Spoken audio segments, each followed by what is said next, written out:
أكد الأمين العام لحركة الجهاد الإسلامي القائد زياد النخالة أن الشعب الفلسطيني في حالة مواجهة شاملة ومع الاحتلال، وخاصة في الضفة الغربية المحتلة. وشدد الأمين العام القائد النخالة في حوار يدير مقدم برامج القنوات التلفزيونية العراقية بمناسبة يوم القدس العالمي على أن تصاعد المقاومة الفلسطينية في الضفة شكل تهديدا مباشرا لأمن الكيان الإسرائيلي. وقال النخالة أن المقاومة في الضفة وغزة وقوى المقاومة في المنطقة شكلت حالة ردع في مواجهة الاحتلال الإسرائيلي، ومؤكدا أن عشرات الآلاف من صواريخ المقاومة تحيط بالكيان الإسرائيلي في غزة ولبنان. ولفت النخالة إلى أن المقاومة الفلسطينية تستطيع الدخول في أي معركة مع الاحتلال ومهما طال توقيتها. وأضاف الإسرائيلي بدأ يشعر بتوازن القوى بفعل ميزان الردع الذي فرضته المقاومة، مردفا: نحن على يقين بأن الكيان الإسرائيلي لا زوال وبفضل تضحيات محور المقاومة. وأكد أن معادلة وحدة الساحات التي أطلقتها حركة الجهاد الإسلامي وتعنى بوحدة كل جهات المقاومة في المنطقة. وفيما يتعلق بأحياء يوم القدس العالمي، أكد النخالة أن يوم القدس الذي تحتفل به اليوم هو تعبير عن إرادة الأمة الإسلامية في تحرير فلسطين.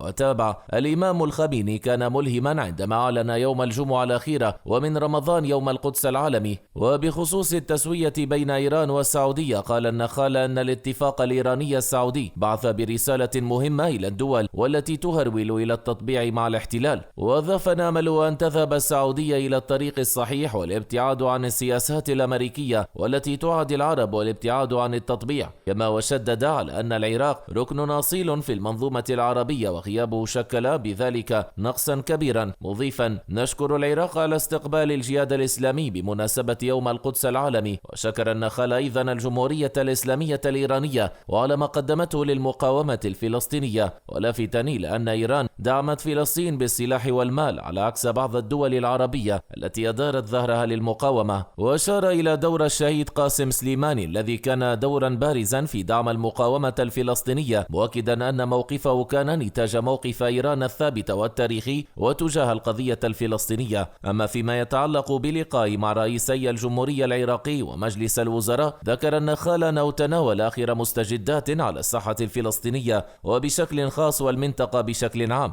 وفي سياق ذا صلة، أكد كاتب إسرائيلي لاحظ أن أداء حكومة الاحتلال الإسرائيلية اليمينية التي يقودها المتهم بالفساد بنيامين نتنياهو وبعد مرور أكثر من 100 يوم على حكمها تسبب بضرر جسيم لقوة الردع الإسرائيلي ولمنظومة الاقتصاد أيضا في إسرائيل. وذكر الكاتب الإسرائيلي في مقاله بصحيفة معاريف فرايم غانور أنه لا حاجة لمتابعة الاستطلاعات كي نفهم، وبأن حكومة اليمين على المليء تتحطم، وكل من يعرف المزاج العام في الشارع الإسرائيلي وأساسا في معاقل حزب الليكود واليمين يشعر بذاك أيضا.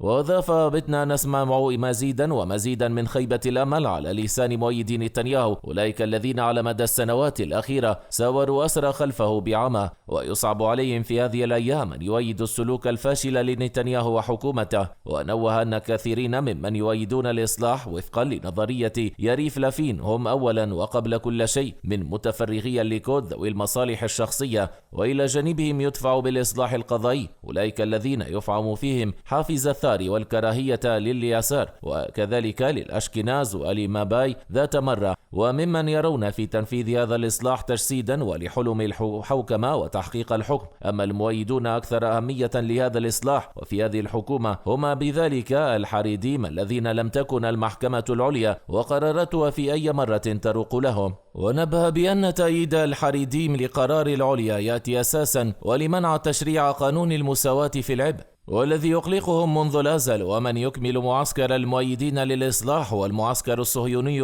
الديني الذي تمنعه المحكمة العليا من تجسيد حلم بلاد إسرائيل الكاملة. وأوضح الكاتب أن هذا الخليط خلط حكومة فاشلة لم تشهد إسرائيل لها مثيلا، حكومة تحاول أن تضع نفسها فوق القانون، تتجاهل الاحتياجات الحقيقية والعاجلة لإسرائيل وتركز على احتياجات رئيس الوزراء وأبناء بيته، حكومة بذلك وعدت بالتركيز على الأمن، غلاء المعيشة والحوكمة والتعليم السكن وما شابه، ولكن من يومها الأول تنشغل وبهوس في ماراثون تشريعي وخلق مضمونه إحساسا بانقلاب نظامي.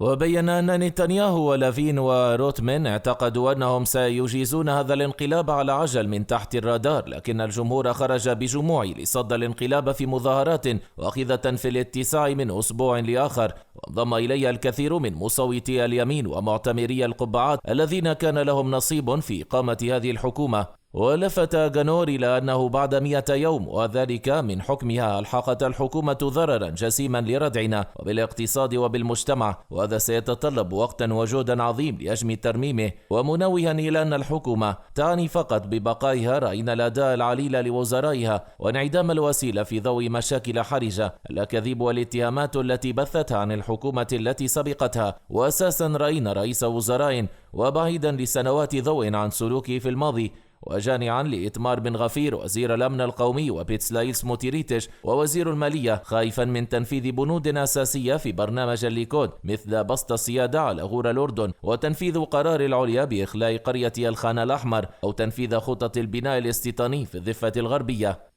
وخلص الكاتب إلى أن نتيجة هذا الأداء من حكومة نتنياهو الفاشلة وهو بذلك ضرر لا رجعة عنه لحزب الليكود ولليمين، كما يمكن التقدير أنه في الانتخابات القادمة سينتخب الجمهور حزبا وزعيما، وذلك يبديان مصداقية استقامة وبرغماتية ويضعان إسرائيل أمام كل شان ومصلحة. هذا وفي خبر آخر، لم تتمكن الطفلة الفلسطينية رانيا المبحوح وشقيقها الأصغر طارق من مخيم جباليا للاجئين شمال قطاع غزة ومن إخفاء شوقهما لوالدهما الأسير في السجون الإسرائيلية يوسف المبحوح، وذلك قد بات يحلمان باحتضانه ومشاركته لحظات التجهيز لعيد الفطر. وتشكل الذكرى السنوية ليوم الأسير الفلسطيني والتي تصادف 17 من شهر أبريل نيسان من كل عام مناسبة لمضاعفة شوق وحنينها للأسرى، وتحديدا الأطفال الذين يحلمون برؤية آبائهم وقضاء تفاصيل مناسباتهم معهم دون حواجز. وتحل الذكرى السنوية هذا العام ثقيلة على قلوب أطفال الأسرى، حيث تتزامن مع اقتراب حلول عيد الفطر، وهي المناسبة التي تنكأ جراحهم إذ يفتقدون عيدية الآباء واللحظات الأسرية الدافية والهانئة والتي تحول قضبان السجون الإسرائيلية بينهم وبين معايشتها.